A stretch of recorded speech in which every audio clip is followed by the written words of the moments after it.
Now, 2020 has been a year like no other. Across the world, many may wish to say good riddance to it at midnight tonight. 2021 promises to bring hope, but also some new challenges. Let's talk to Bloomberg's QuickTake editor, Guy Collins, about what's in store. And Guy, apart from the pandemic, this year has been dominated by U.S. political news, namely the presidential election. What are we going to be focusing on in terms of Washington, D.C. next year?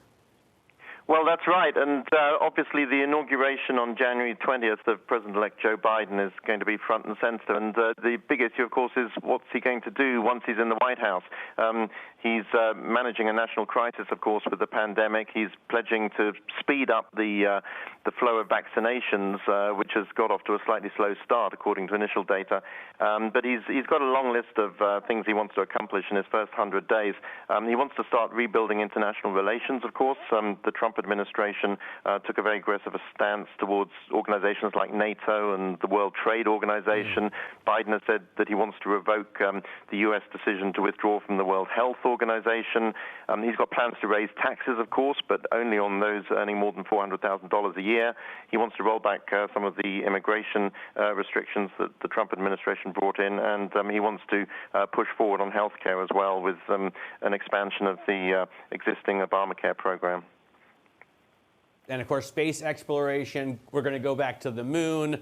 We want to get to Mars. Very exciting stuff to be done in terms of NASA. There are other elections coming up this year. What are the big ones besides the Georgia runoffs to be paying attention to?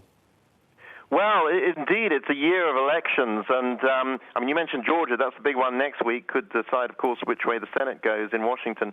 But outside of the United States, September is going to be a very big month. Germany has its election, and Angela Merkel is standing down as chancellor after 15 years.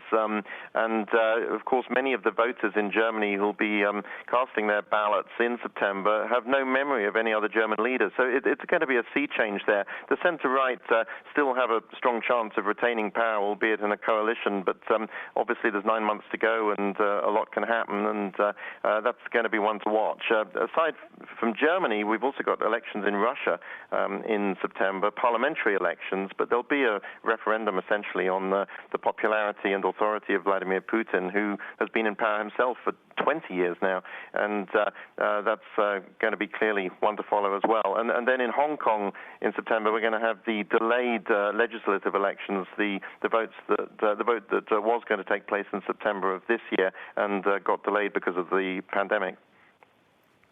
Hang on, I mentioned the Mars mission. I see now on the slide the date February 18th. What's the story with that? That seems kind of soon.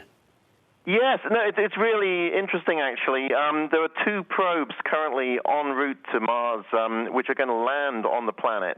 One is a NASA probe, and the other one is Chinese. And it's not the first time, of course, a spacecraft have landed on Mars. We've been going there for nigh on 50 years now in one form or another. But the level of exploration is being stepped up. And what's really interesting in the space program is the degree of private finance now that's coming into it.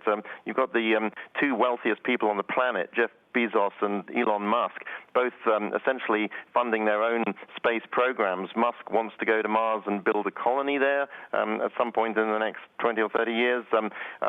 Both Jeff Bezos and Elon Musk have plans to put spacecraft on the moon. Bezos is talking about setting up a base on the South Pole of the moon. The mix of public and private finance in space is really fascinating. And of course, just a few days ago, China managed to land an unmanned craft on the moon, scoop up moon rock and bring it back to Earth. And that's the first time that's happened in decades. So there's a lot to watch for in space.